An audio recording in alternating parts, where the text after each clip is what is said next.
Fear is man's primal mechanism to signal escape from threat or danger. Man's love of the macabre has been accomplished through the lens of film. It's carried this lantern for society faithfully. However, with recent advances in technology and creativity, a new medium has facilitated a new generation with the opportunity to experience artificial dread. Silent Hill is one of the only series that encompasses fear from multiple cultures. It was originally developed in Japan and eventually moved to the United States with the fifth installment of the series.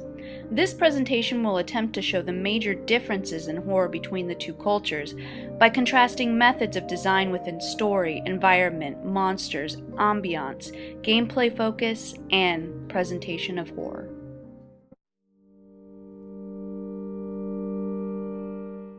The Silent Hill series consists of self-contained games that revolve around a once prosperous, now eerily deserted resort town aptly named Silent Hill.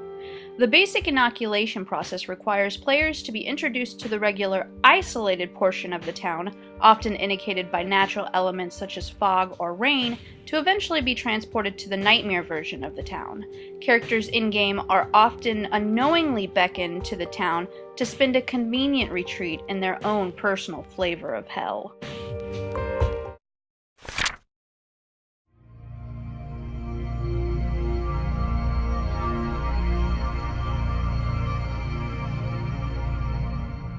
It seems appropriate that the first scene of Silent Hill 2 reveals a man staring into the mirror.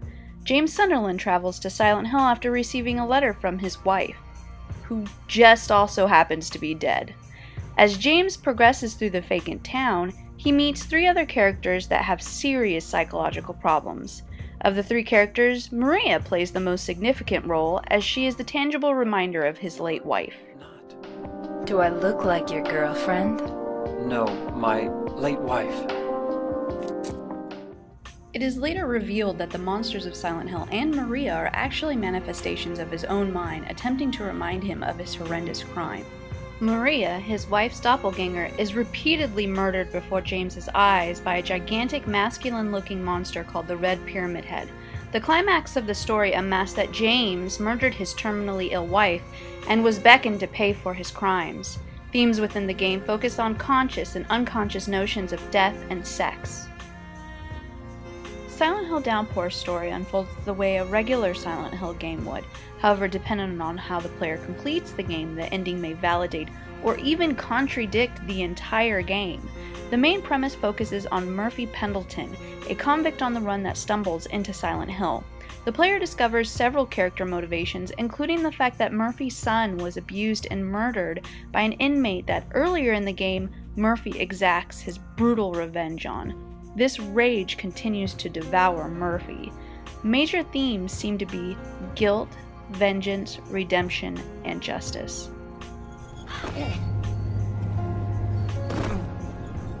Generally in Silent Hill, your objective is to survive. The genre, I guess, is called horror escape.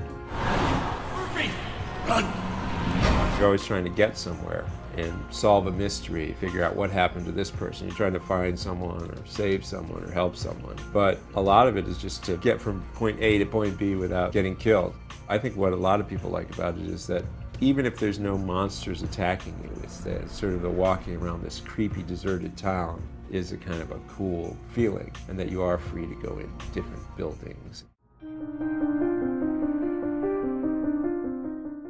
The most notable aspect of the Silent Hill 2 monsters is their cohesive design. This includes the color scheme, such as the organic rustic look, as well as the bizarre mesh of sleek anatomy that create the monsters. Masahiro Ito designed all of the monsters to have symbolic meaning and underlying references to the main protagonist.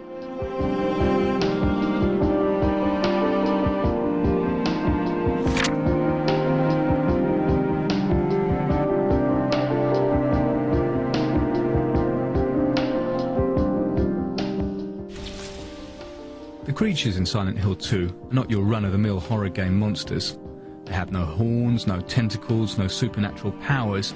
They're monstrous because their shapes suggest deformed human features. モンスターを、考える上でまず最初にテーマとしたことが人間のパーツをモンスターのどこかに必ず取り入れてでそこからプレイヤーがモンスターを見て、できるだけ元は人なんだっていうところをこう想像させた上で、そこでIn contrast, several designers worked together to create the monsters in Silent Hill Downpour. These monsters are varying in their design and often incorporate distinct physical objects that represent pain or suffering. For instance, the nails on the screamer or metal strips on the head of the prison minion.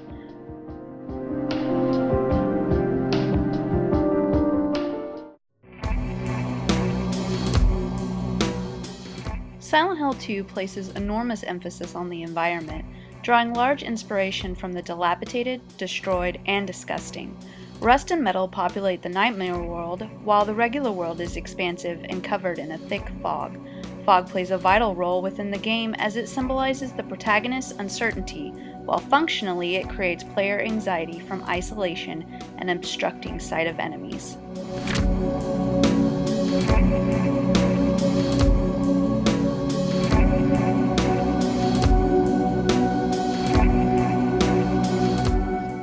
Downpour takes advantage of next-gen technology by crafting gorgeous, hyper-realistic environments.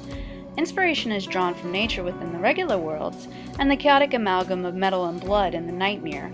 The regular world is relatively well lit, creating a stark contrast when the protagonist shifts between worlds.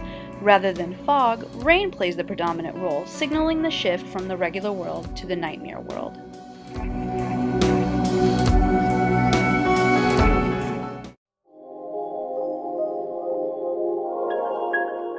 Ambiance is a major component of Silent Hill, and without it, the game would not be what it is. There are only two composers that have worked on Silent Hill, Akira Yamaoka and Daniel Licht. Both composers are masters of the horror genre in their own right. Yamaoka has worked on 7 different installments of Silent Hill, approximately 10 years, and his name is practically inseparable from the game. His style tends to be geared towards eliciting an emotional response from unusual but more primal sound sources such as scraping metal. Licht, most noted for his musical involvement in the television series Dexter, incorporates strings and orchestral accompaniment, generating a more apprehensive but adventurous feel. 斬新で、何が一番その聞き手がとって何が一番こうなんていうんですかね、聞いていて。耳から入ってきた聴覚から入ってきたものがどういうふうに刺激になるのかっていうより刺激的なものっていうのを求めてるんで、彼らさんが別にそれはそれでいいと思うんですけど、その論理的なフォーマットとノットサウンドと。 The following is a snippet of Yamaoka's most tense music. Notice the mixture of harsh sounds that create anxiety in the listener.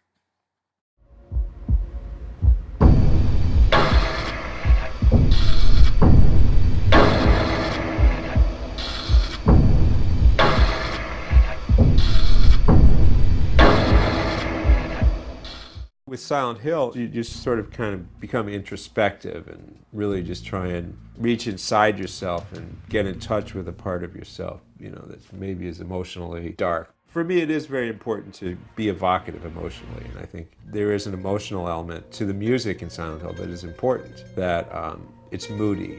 And there's something about moodiness that, I don't know why, it is kind of satisfying to people. I can't explain it, but it's just like, you know, like a foggy day is kind of interesting. Why? I don't know. It's cool, you know. The following is a sample of Licht's music within the game. Notice the use of strings that create apprehension in the listener.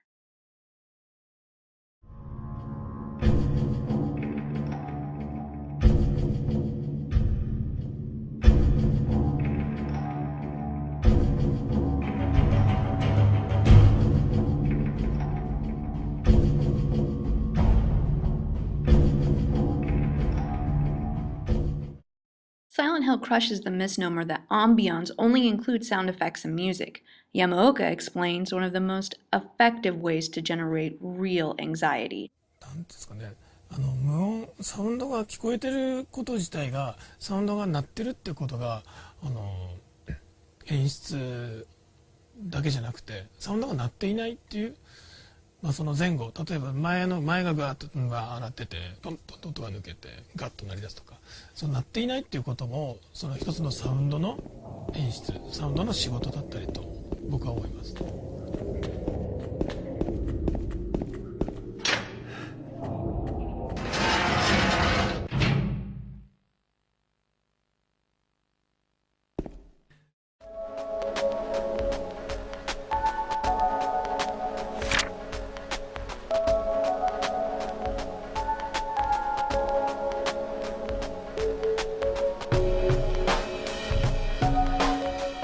The primary gameplay focus in Silent Hill 2 is on exploration, and it utilizes monsters as opposition to that goal.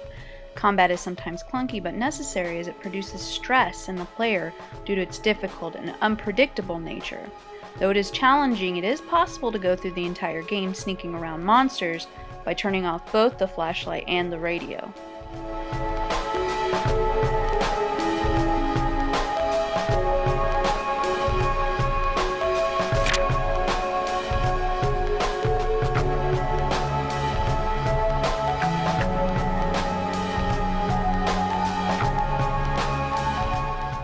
Silent Hill Downpour attempts to refine combat by making the controls easier to attack and maneuver. However, the weapon degenerates at such a rapid rate, it generates frustration rather than appreciation. The updated controls are reminiscent of many adventure games and draws away from the traditional psychological horror, pushing it more towards the survival horror instead.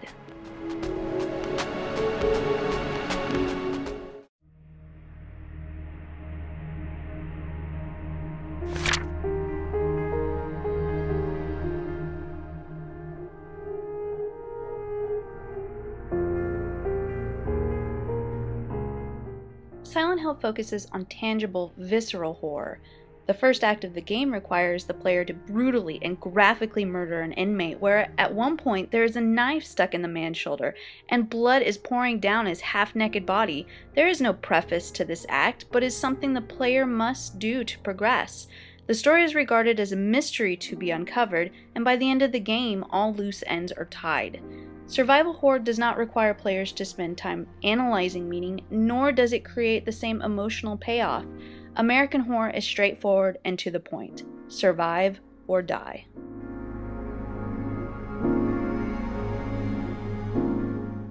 Horror through the lens of Team Silent tend to focus on the unobserved. Japanese horror uses a subtle, indirect approach by relying on man's innate fear of the unknown and the unseen. Silent Hill 2 is populated by numerous symbolic and supernatural references. Only through a combination of in-game events, diaries, journals, letters, and inferences can the player really generate a good hypothesis, which in the end is only speculation because questions are never truly answered in the game. Psychological horror encourages the player to analyze and find a truly deeper meaning than just the surface story. You know, shaking people's heart deeply means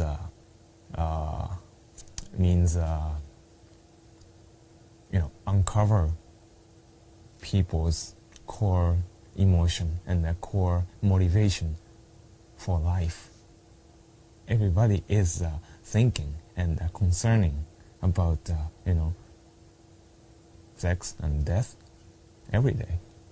And if we want to scare or shake or touch the users or spectators, then we have to think about